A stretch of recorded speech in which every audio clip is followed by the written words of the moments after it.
Hello, future people. It's Rich McCuskey, founder of Digital Wheel of Fortune, and I am here today with Mark Westlake, the CEO and founder of GearBrain.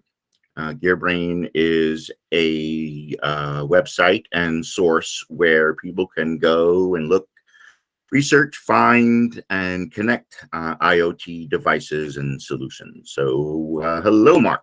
Hello, Richard. How are you? I'm I'm doing well. I'm just so future, thought that I can never tell if I'm in the 3D current world or if I'm in the 5D future world. So if I phase out, please let me know. Will do. Okay. Yeah, we're here to talk about the future of IoT, and it is a very big subject, and it's a big subject that everybody will be needing, learning, and lifetime learning if possible. And we will be covering it in, again, a much broader sense. We'll be covering it also in some aspects of 5 years or even possibly 10 years down the line, but knowing what's going on today and then kind of free imagining or kind of discussions about some simulations or forecasting on how this may go, so we'll just kind of play around with that. So kind of at general, I believe everybody knows what IoT is. So, but here we're really going to be speaking about the futures of the connectivity, leading into security, the eco-friendliness of it, and really on how business strategies are going to have to corporately get much more involved on obviously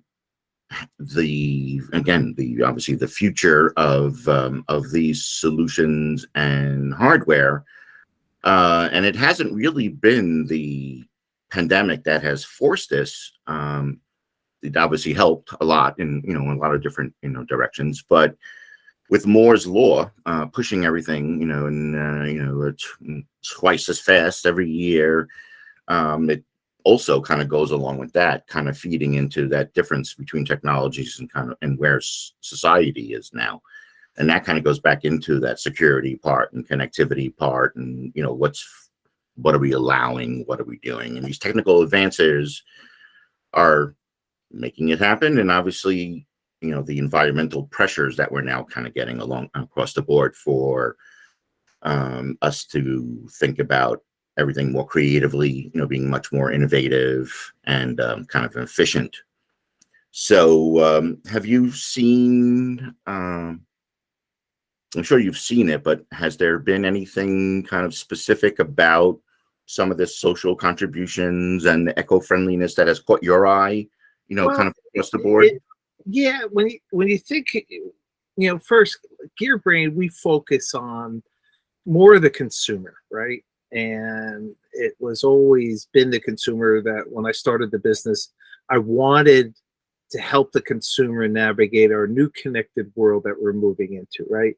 When you think about IoT, it's the third wave in the development of the internet, right? The first wave, we connected billions of computers to each other. Second wave, billions of computers to people. And now we're connecting people's computers and things, devices, right? So as you think about, all these things, it's overwhelming, right? And you're right, social economics, it does play into this. That's where the privacy issues get into play.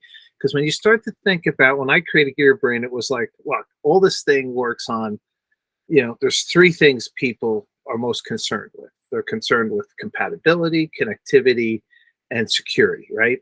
So first thing, let's take a look at connectivity, all right? They want to understand that, they want to bring a product home, they want it to connect, right? Simple and easy, right? That's why the Echo did so well. You brought it home, plugged it in, you download the app, it's done, right? So people want simplicity.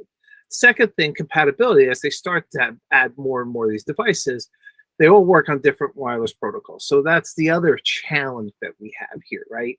And the issues that are coming up is like, look, I don't want to have 5 apps to control my home.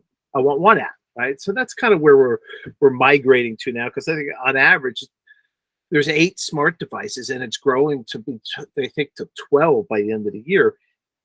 on average in a person's home, which Yeah. is a lot, right? Um, And those devices aren't necessarily your TV, your tablet, your speakers, or anything.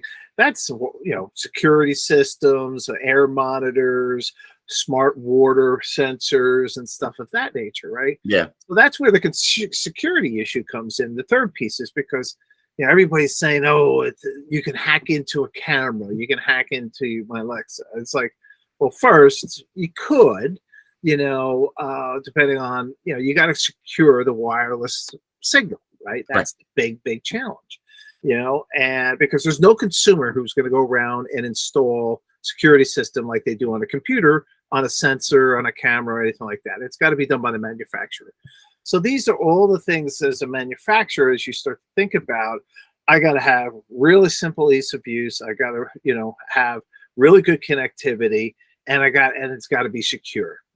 So whether we're talking smart home wearables, smart cities, smart industries, now you got the virtual world with metaverse coming, where that's going to open up a whole nother can of worms, because now you're in a different, you're using Proto metaverse. like a headset and all that stuff, and the metaverse is it's gonna help, but it's also going to be very challenging. Yes. And how do you and it's have to meet all those things. Please use the term proto metaverse moving forward. I don't want to give it any impression to anyone out there that the metaverse is even ready to even start to do the things that we've been talking about, promising, Right. Kind of all around. So there still goes a long way, and connectivity across non-compatible, kind of hardware is something that we will be bringing up, later on in the show, because there are people, working on it. But it also leads into where I'm going to say some of the higher level aspects of where the IoT is going to come into the eco-friendliness.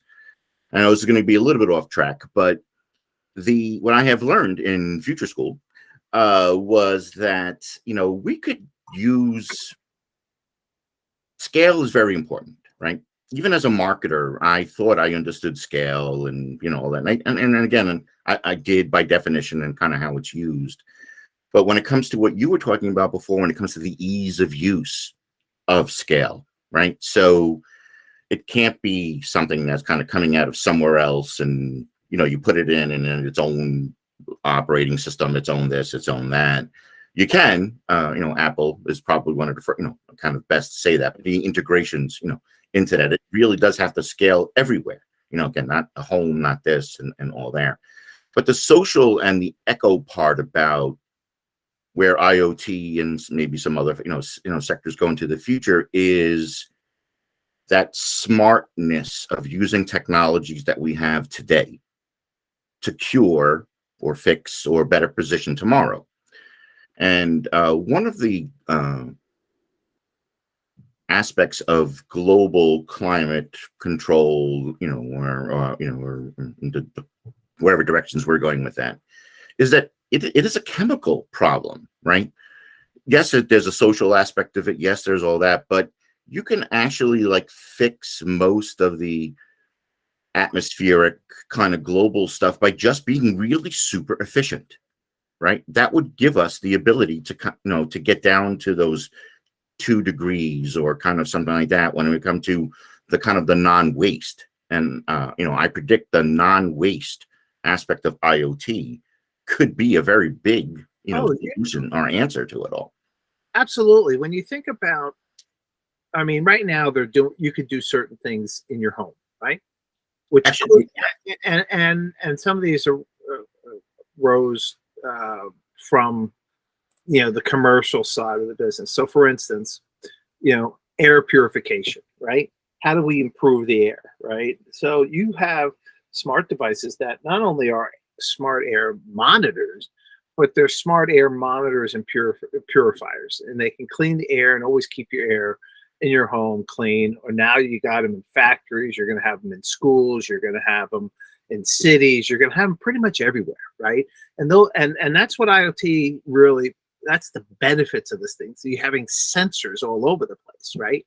That can monitor these things. There's water sensors you could put in, and soil sensors they put in the ground, that can do things, when you think of it from the environment perspective, right?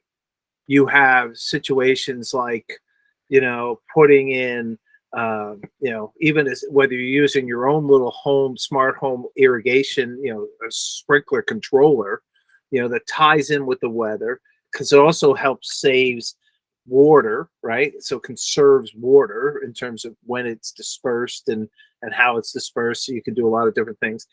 You got pieces now in farming, with John Deere that's got a tractor that's electric, that's got GPS and everything, that can actually, plant, can rototill, plant more efficiently than if it was being, driven or operated by a human. Yes. So there's those types of technology that's coming out that many don't hear about, or if they hear it and they forget it. But it's that type of technology is being brought to market because of IoT. So there's exciting. a lot there. But yeah, the social problem, though, is, let's get into that. You get the social problem is privacy issues. All right. It's great having surveillance cameras out there identifying people, great for law and order, in terms of, someone's, on camera getting beat, stealing a car, you can capture that, or robbing a bank, all this stuff, right? But there's a lot of people who don't want, facial recognition. They want their privacy. They think it's Big Brother, so there's that. That's a challenge that it's gonna take some time to get through, but I think a lot of people have issues with privacy. That's why we hear more and more about, privacy policies and statements, and, you have to agree to get, when you go to a website, you have to accept, people don't want to be tracked. Yeah. It's, the kind of the privacy aspect. Again, it's good that we're thinking 5, kind of 10 years, because you kind of have to start putting this in, start kind of testing it, see what people are using it. And there are a handful of organizations that are focusing on this. I'm part of the XR, VR, privacy panels and, kind of groups about, because a lot of that stuff, we're deviating a little bit here when it comes to like an always on scenario, like what you do with your AR, VR glasses, or, again, some parts of your phone or some wearables that you're on, just constantly collecting information, and it's, kind of putting it in there.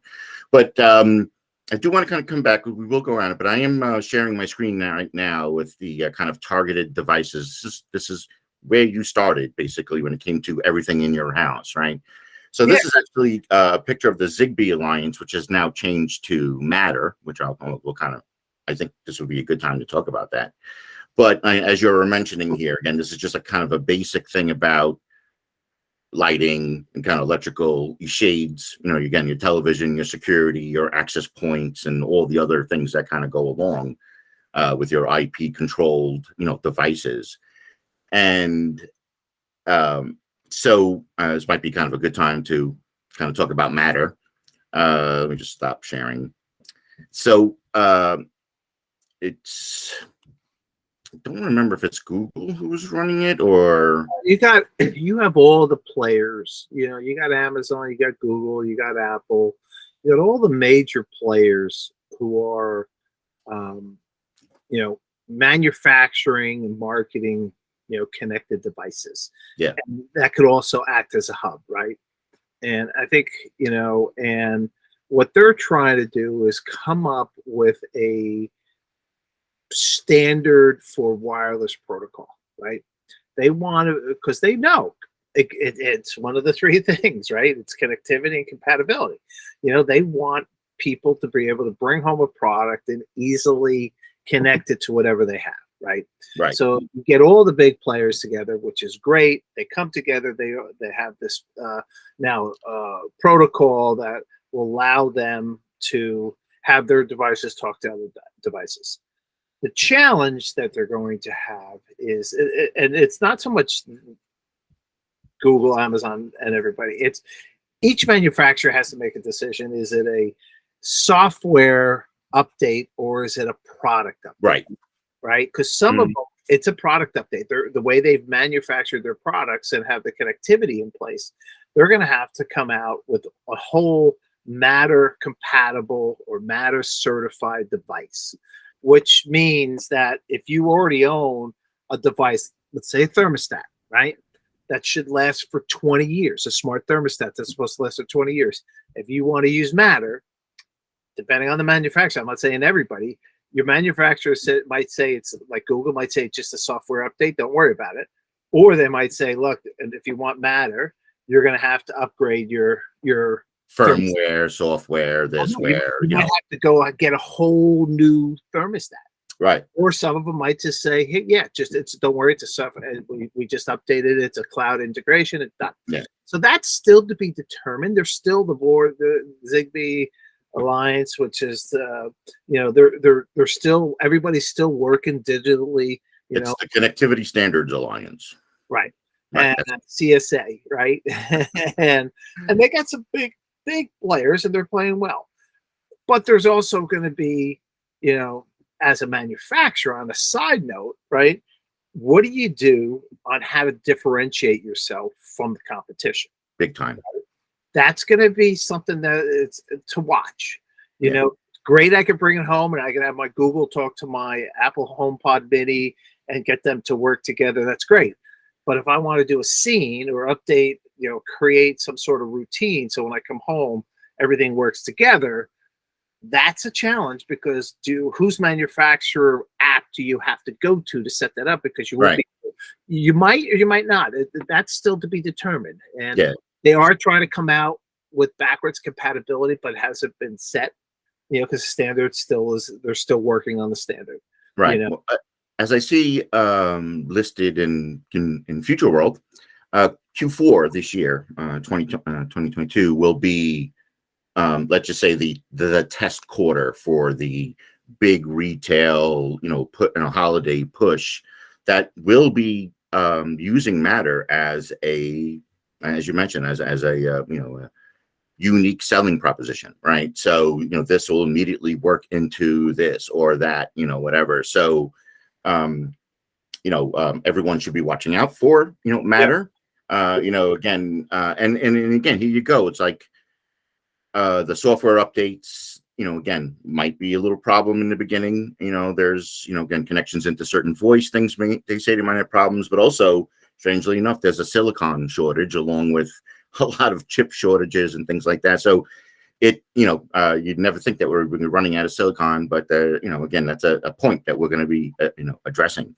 Yeah, and what we're hearing is that the protocol, or the standard, the wireless protocol standard, might not be done and approved until November.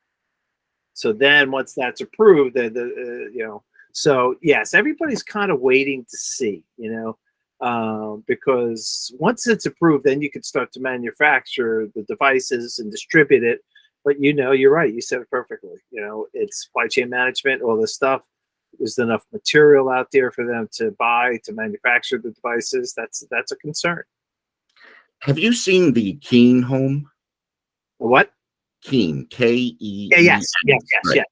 I'm actually trying to see if I could. I just have their website up, and it was one of the things I learned in research for this and other futures. And again, I think it's like a perfect example about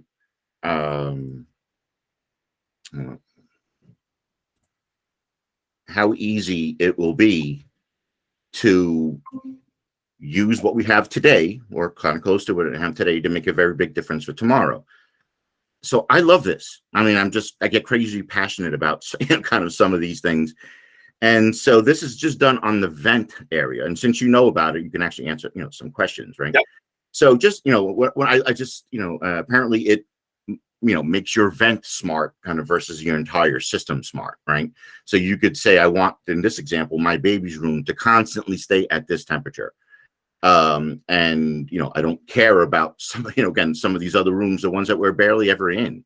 Right. And to be able to manage this, again, either with your voice or with your smartphone.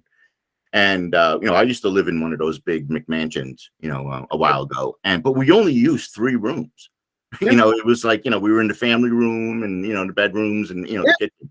And it was like all this, kind of empty space that we were heating and cooling and different things, and always trying to find some ways. So I love the, the idea about you could just put in a bunch of Keen, zone, managers, and just blow air from one side of the, to the house to the second side of the house with your current system, and like save all that money and save all that, carbon in the air, and kind of, save all that. So if we had like a really super smart, home heating and cooling, that's a third of the battle, to climate, to climate change. You're right. And it's when you think about smart home, the devices that really have an impact on the environment, and also have an impact that can help you save money as well. You're talking about, HVAC systems, right? So that's your thermostats, your hot water heaters and stuff, your water systems and everything like that. There's smart water systems that can monitor the water flow, so that, right, God forbid something happens, a pipe breaks, turns the water off, you don't have a lot of wasted water, damage in the house, or what have you, right? Then you get into, whether it's locks, you get security, you get into, the blinds is another way. Blinds, yes. Smart switches, there's energy monitors, there's all these things that can help, even smart sprinkler systems can save you money. We have, because we test all these things, like Google sends us, and now so does Honeywell. They send us updates, every month on how much money we save based on usage of my AC or my heating system, right? Now, Keen, yes, smart vent is great if you have an AC system or you have forced hot air. Right. But if you don't have forced hot air, right, you're going to have a hard time. But there's solutions for that. You got, really? Oh, yeah. Well, Ecobee and Honeywell, or now called Residio, they have smart thermostats that come with sensors, room temperature sensors that you could put in rooms in your house, right? And then you tell the system, okay, I want you to heat my house or cool my house to this degree, but I want it in this room or these two rooms. Yeah. And it will make sure that those two rooms, it'll monitor the system, make sure those two rooms. Now, other rooms might get hot or colder, but those are the rooms you're in. Now, you could set schedules knowing that, okay, I go to bed every time at 10 o'clock. So at 10 o'clock, it's going to be this. I wake up at 9. Now it's going to be down here. You could do all these systems, but it's designed for you to save money and also for comfort. Right. And efficiencies, right? Yeah. So eventually you'll just have this in your house. Home builders are already building new homes. So in the next 5 years, the big thing is right now is, what do you do when you move? How do I, Wow, I never would have thought of that. Yeah, we've done a lot of articles and stuff on, okay, how do I set everything back to factory reset? Right.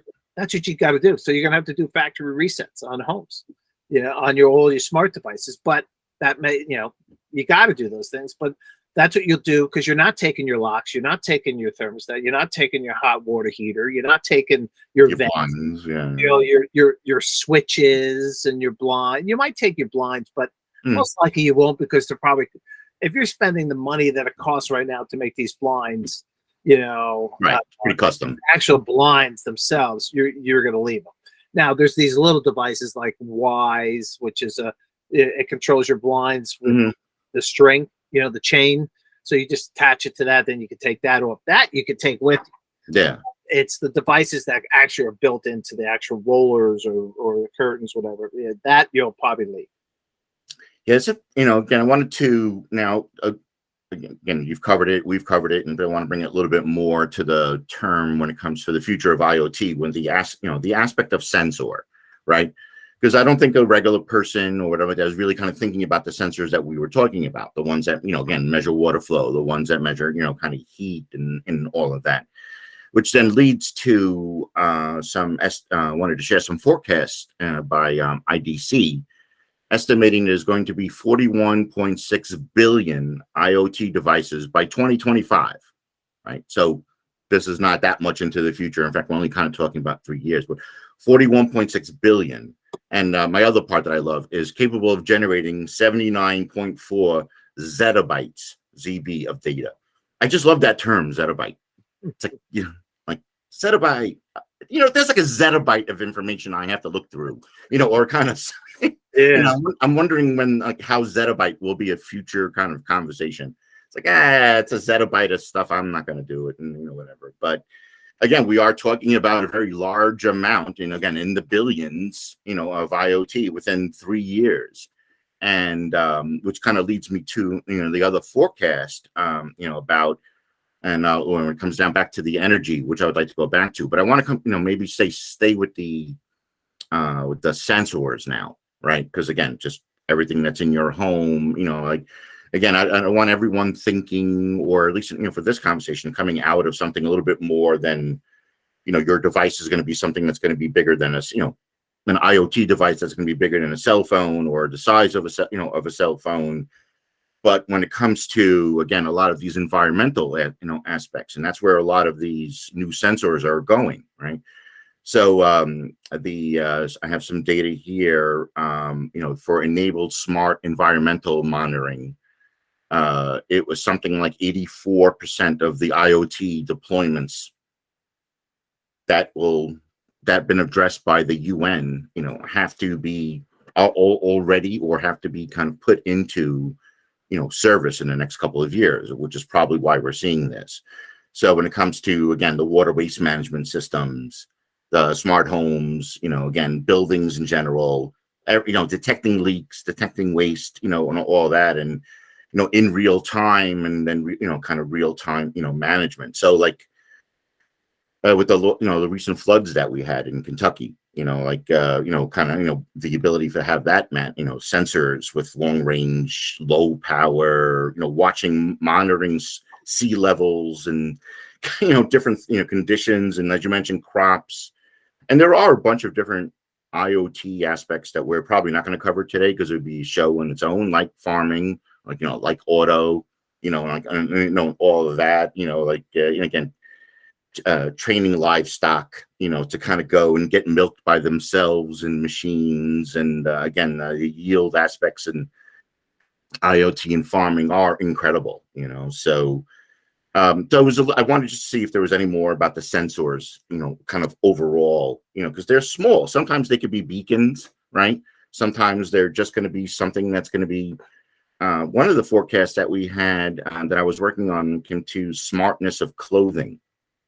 So you're going to have an IoT tag or beacon or something that you will eventually one day put on all of your clothes, or other things in the house, and your smart wallet will be like, like an assistant or something like that. And it'll notice you haven't worn that sweater in 2 years, and it'll start selling it out in the market, and you're also looking for a pink shirt, that could, go here, and that'll be all these kind of conversations. Again, keeping fast fashion kind of out of the way, and, kind of the reuse and all of that. It just, There's a lot of sense, you're going to be able to put sensors on anything, right? If you think about it, whether we're in the health field, where they're putting sensors as small as, that they can put on your skin, they can put on, we've seen it over the last 6-7 years, what they've been doing, how to, in the health space and stuff like that. So it's, yeah, the biggest challenge, I think, with all these sensors is there enough material out there for us to manufacture and these devices? Second thing is there, can you build, get the right product with the right power, right? Because now they're going to be battery powered or somehow charged, right? So that's another one. There's talk about having your sensors charged through wireless lights, right? Yeah. And stuff like that, or wirelessly, right? And then the third thing is secure. How secure are these devices, right? How do I make sure that whether it's a defibrillator, or something for my heart, or it's for my car, or it's for the house, or wherever, the city, turning people, those are the things that people are gonna you have to think about, especially small cities. There'll be sensors everywhere and cameras everywhere watching and monitoring, and with all that, it's all this data and video footage, huge amounts of data. And where do you put it? You got to put it in the cloud. Well, that's great, but the cloud has still got the, that's a server in some farm somewhere. Right. So it's just not in your house. But that's why a lot of people are trying to store things on the edge.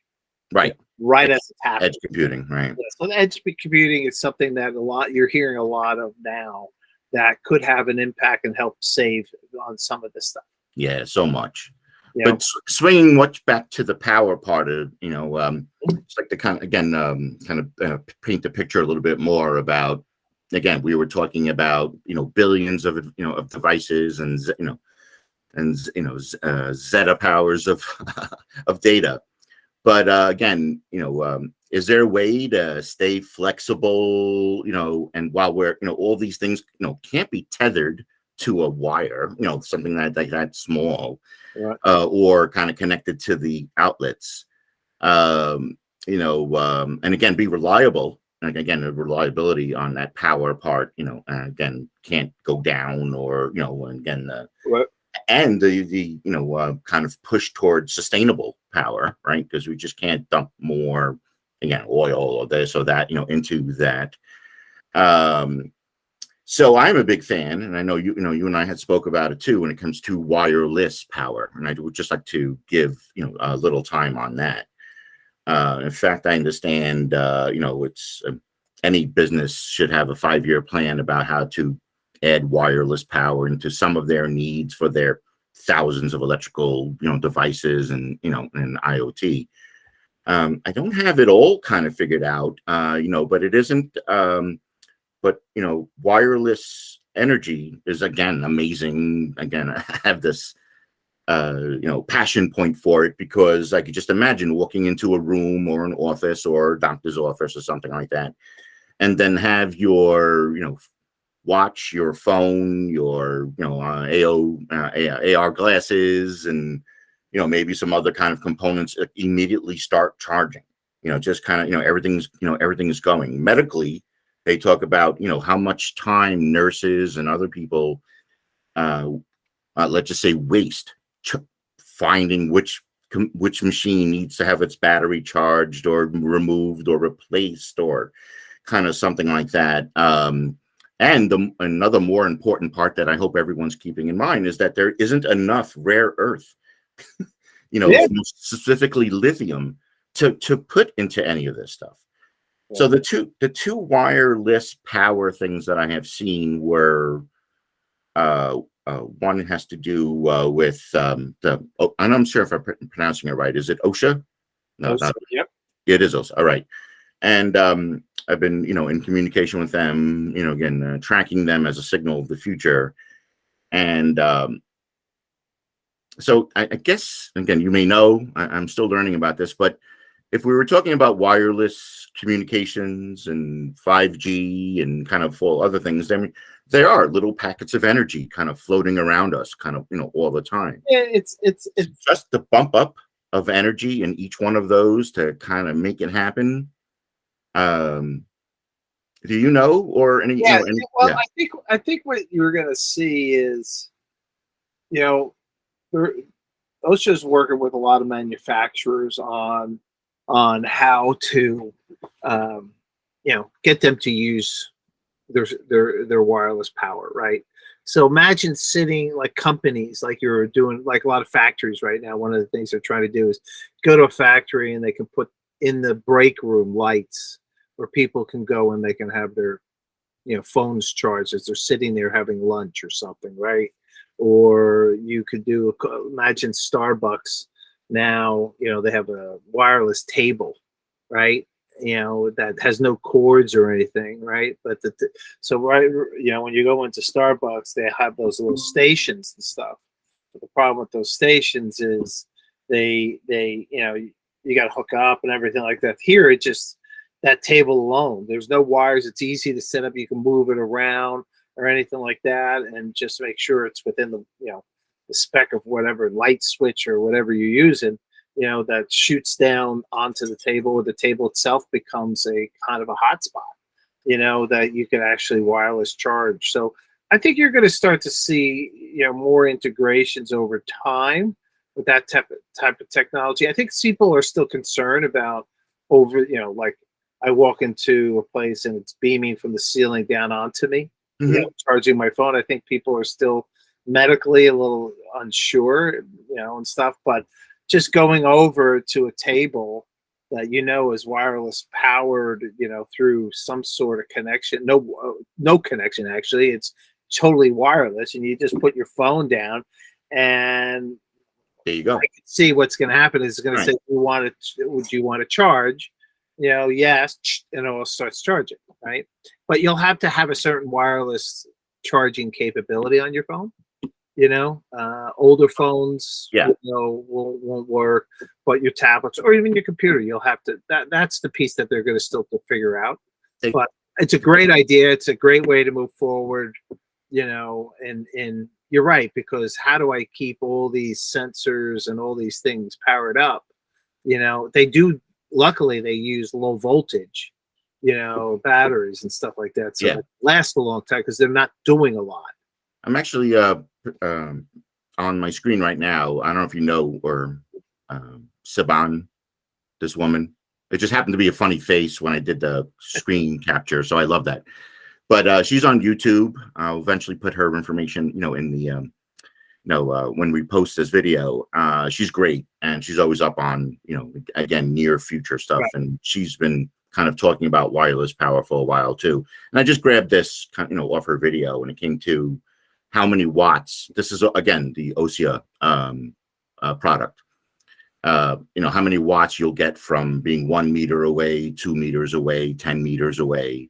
Yeah. And apparently your standard, wire is about 4.5 watts, when you're, charging your phone overs and things like that.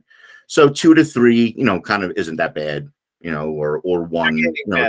Yeah, they're definitely getting better. OSHA is doing it's got some good contracts, contracts with some vendors and stuff. We're a big fan of theirs. I like where they're heading. I think it will be interesting to see what we hear by the end of the year, what they accomplish this year. Because because with them, it's like you said, it would be, well, there's 2 things with them. One, right now, you would have to have one of their products, if I understand that correctly, right? It would have to be a hardware enabled OCR. They have to build in their technology Right. to pick up the signal and be able to do all that. So Right. they're hoping that will be, I think that's their business model. Yeah, that's one. But the and the fact that, what it does is it kind of like it locates you and only sends it to your direction, so it doesn't waste. It recognizes all the different things, and so it kind of keeps it, in a traffic pattern versus just blasting it everywhere, which was, again, smart. The others that I have seen recently, when they're kind of talking about this, is like a super low voltage battery that people are working on, right? So put it in, leave it in there for 5-6 years, because it's only going to be drawing power small. Again, there has to be, the hardware and the software has to understand the battery. The one thing I really like about wireless power is the fact that once enabled, there's so much additional space inside the machinery that doesn't require the, like saying like your battery space. So you can add so much more memory, more this, more that, or other future capabilities that, it hasn't been invented yet, when you're kind of taking that battery space away, so it makes it lighter. It makes it like a whole bunch of other things in there. We could always default to the microwave energy that's been around for years, and just, you want free power or you want to be burned? You pick one, But there's still room for future, for microwave power, because they were thinking about generating energy, in low orbit and sending a microwave power down to a elevator, or a ship, or something, something like that, and kind of powering it that way. So again, amazing times that that we're living in. Just They're going to be, right now everybody's trying to perfect, obviously, electric cars, solar, wind power, there's pros and cons for all. Yeah. As long as they keep moving forward, we've seen a lot of advancement over just the last 5 years, and just solar, wind, that's been, they're getting, like, a lot of people don't want solar because they think those those panels on their roof are ugly, you know. So if you can put them on the back side of your house, that's great. But when it comes to the front, people are like, I don't know if I want it. So now they have tiles, but everybody's concerned that the tiles don't capture as much, sunlight as the panels do.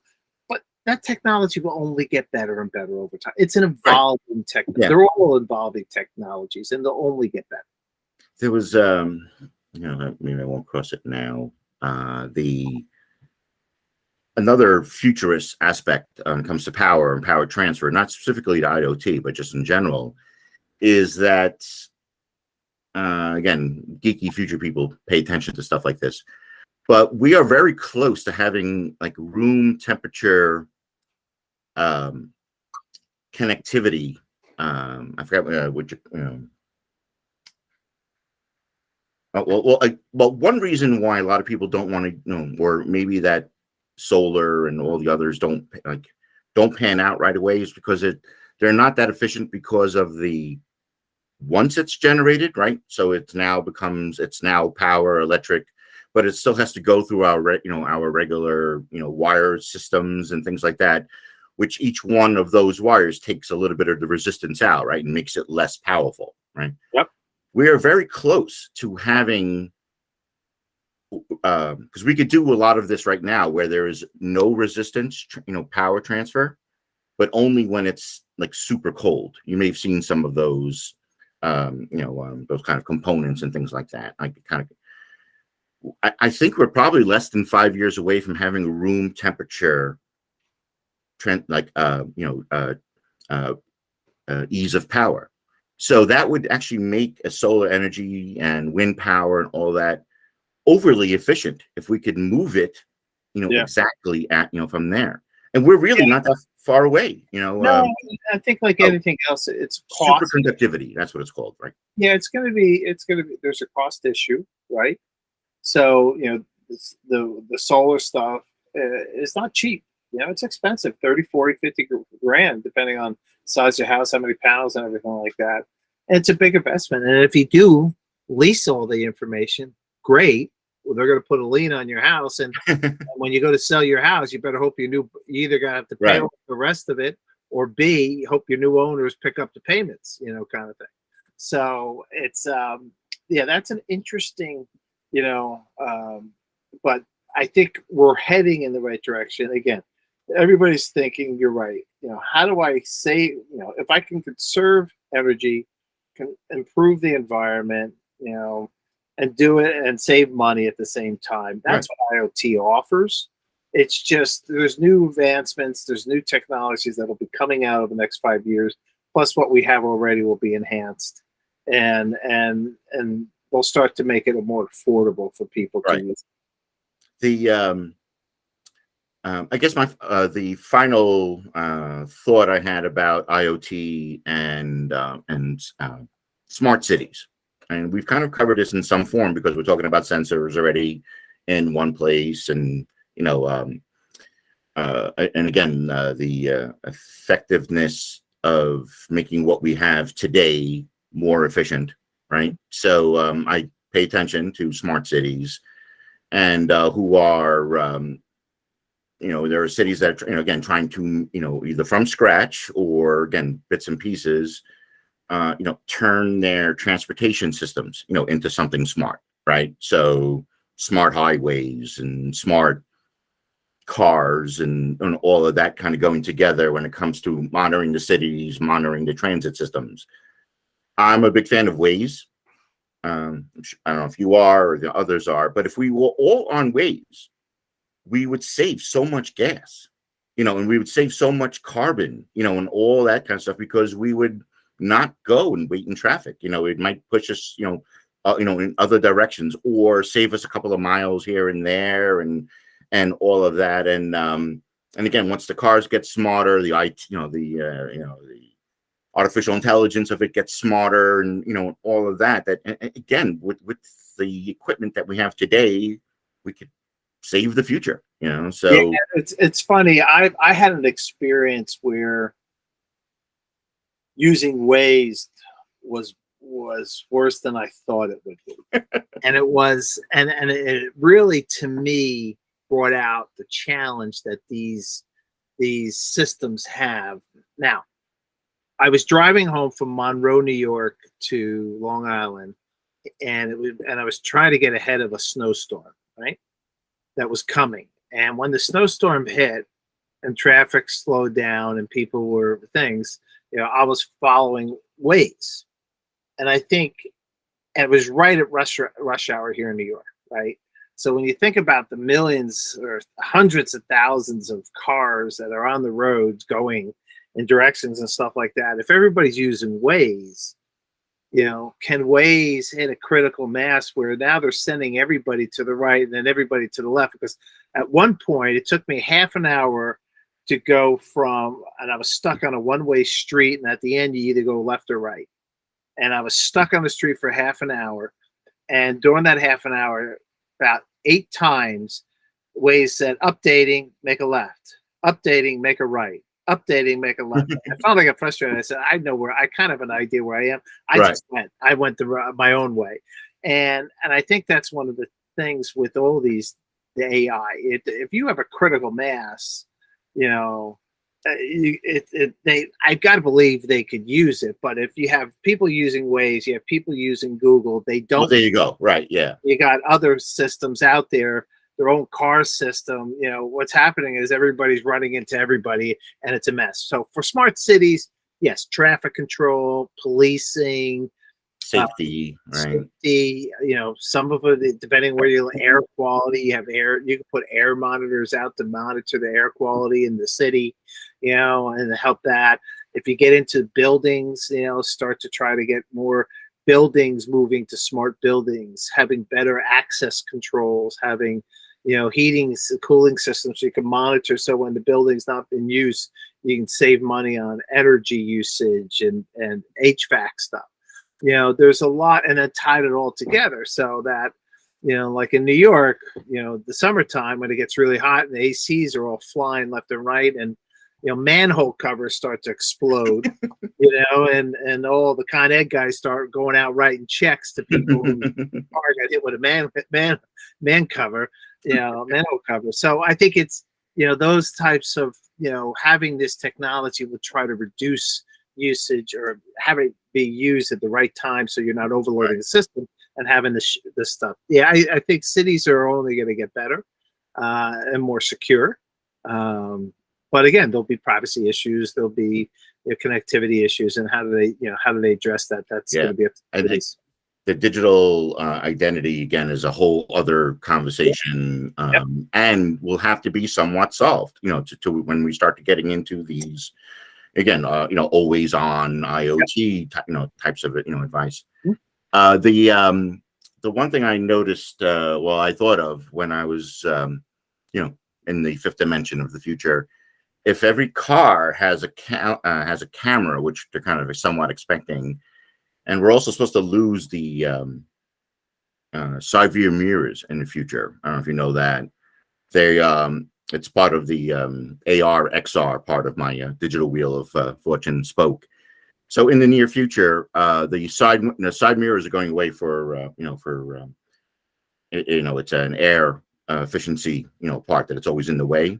So there now will be using heads-up displays like they have in the fighter pilot, and all that will be showing our sides from on the either on the, they haven't figured out if it's going to be on the window or if it's going to be on the the windshield or kind of something like that. Right. Kind of going there. So what happens to the motorcycle guys, right? Because they're not supposed to drive in the middle of the lines, right? So if everyone has a camera and it's all somewhat connected,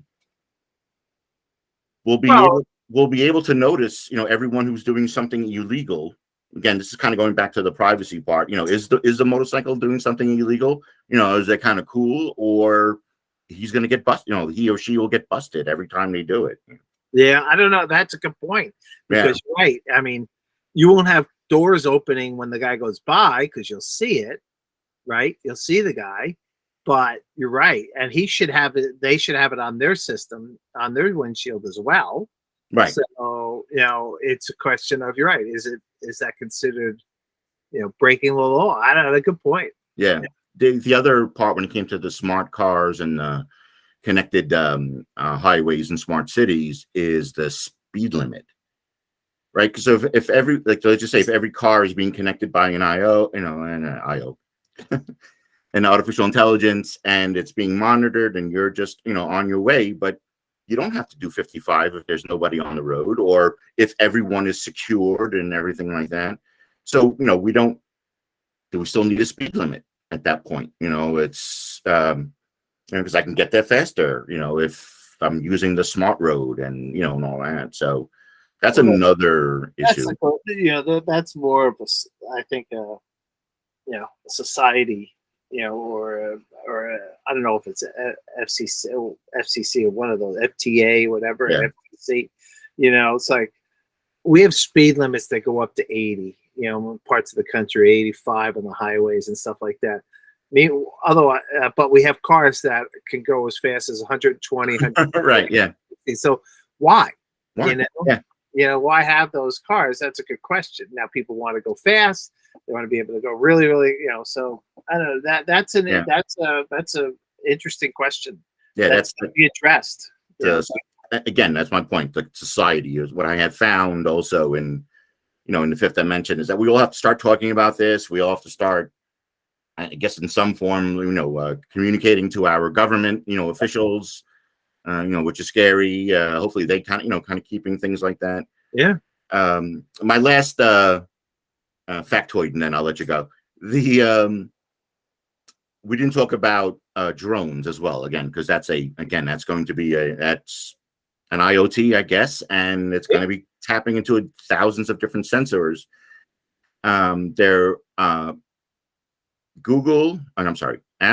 and Walmart have already started their testing of their drones, and apparently what happens is where it's going is it's called the last mile, and apparently the last mile delivery is an issue that people have. Well, not people, but the logistics companies have now, right? Because they can get these packages and stuff like that all to like different centers, but then now we're kind of getting into like kind of a gig environment where this person can kind of pick this up and drop it off, right? But all of those things are kind of happening in that last mile, and that's where they're saying where these delivery drones will come in the most, right? Because if I need trying to think when I need something from the supermarket, like, let's just say a dozen eggs, I'm going to get into my 3,000-pound car that takes gasoline and carbon for me to go whatever that last a mile and back, right? It's just where a drone can do it for almost no money. Like it's like that efficient when it comes to like electric and all of that. So they're kind of they're talking about having that last mile delivery kind of going on. So Walmart and Amazon have done testing. I'm sorry, I don't remember which, but they're both doing it in some testing middle part of America, and I don't know the town and I don't know which one, but I do remember the company. So what do you think? This is just a little, what do you think the Walmart most requested last drone delivery what's the most popular product for Walmart? Well, Walmart, right, in a Walmart tested environment. What was it? Was it like beer? You would think it would be beer. Beer would be normal, right? Yeah. Hamburger helper. Hamburger helper. Again, I don't use the product. I'm pretty sure I've seen it on the shelves, and I'm sure it's good, God, and whatever like that. But I can't see someone coming home or waking up and go, "Oh, I got nothing on my quick. Get me some hamburger helper," right? So and then running outside and waiting for a drone. So the Amazon one, and again, some small, DMA that's being tested.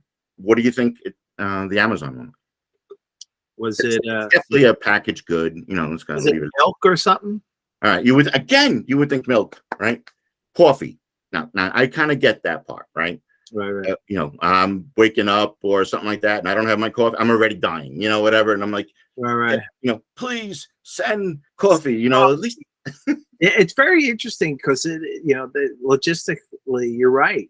Some of Yeah. these, like we see, especially when it comes to the holiday times, it's, this last year was horrible. It'll be interesting to see what this year does. Yeah. But they're hiring guys who just show up at their car. Now, what's interesting is they show up, they have their little device, and they throw the package down, and then they tap into the thing that sends a message that your packages are delivered, and they leave. Right. So it's really simple. They have no, there's no intervention or connection made between the delivery guy and the company or the person who's getting the delivery. Yeah. And I always wonder, that's a whole nother question, a whole nother discussion, because it's like, you got DoorDash, the same thing. They just drop it off at your door, tell you, they hit on the app, and you get the alert. You come out, and there it is. Meanwhile, the guy's gone, and you don't even see him, and you tip him. Yeah. So it's really, you don't have to interact with people. Yeah. So, and drones, though, it's going to be interesting because the drone's going to fly over, and I think Amazon has a rope. The other one just drops it, and it's a simple box. It can't be what do you call it? Anything that's Breakable. Yeah, breakable. They don't do any of that stuff. So it's very interesting. The one last secret that no one knows, and I know it's not a secret, but maybe it just takes a futurist to find it or something like that. But another big part about the drone companies won't be surprising is that data, right? So they're going to be collecting huge amounts of data from point A to point B, right? And this reminds me, again, we're both, marketing people and, IP and demographics and stuff like that. They're going to be keeping, again, this is not a secret, and they will be selling information about what they see while they're coming into these neighborhoods, right? Yeah. So what kind of cars are in the driveway, again, size of home, this and that, all of that. And there's right now, no privacy aspects to being, assigned to that right now. So that might be a whole additional, kind of new market, unless it gets kind of, gets closed down for almost real time, geographic information. So yeah, totally agree. It's going to be a whole different world. Data privacy, still big issues, that are going to have to get solved. Right now, it's convenience is what everybody's looking for, and servicing. So, do I see drone delivery in New York City? No. Do I see drone in Arkansas? Sure. Those remote areas where it's hard to do the last mile. Yeah, you can use a drone. The guy has his truck. He just puts it on the thing and lets it go. And it takes 2 minutes. He drops it, done, comes back. Right. For a quarter worth of energy. You'll see stuff like that. Yeah. And it just expands their business. At some point, it's like, luckily these drones are all electric, so you're not really incurring a lot of costs, and it's just maintenance. And those maintenance are pretty easy. But are you going to be delivering that last mile in a snowstorm or rainstorm? Well, I don't know. You always get me on something like that. Yeah, you're right. That's the challenge, or it's really, really windy. That's something that, these things are light. So that's to be determined. And I know that's a big issue for them right now. And again, another direction is the 3D printers, and again, a completely untapped, amazing opportunities that are out there. So again, maybe save for another show. You got it. All right, Mark. Well, thank you so much for bringing your insight and your real-time experience to all this IoT stuff, and hopefully we get some good feedback from our fan base, all 10 of them, and we'll get a good idea about what if we have to specialize in our next opportunity, if you're open for it. That'd be great. I am definitely open. Thanks for having me. All right. Thank you again, Mark. All right, Rich. All right. Be well. You too. Bye.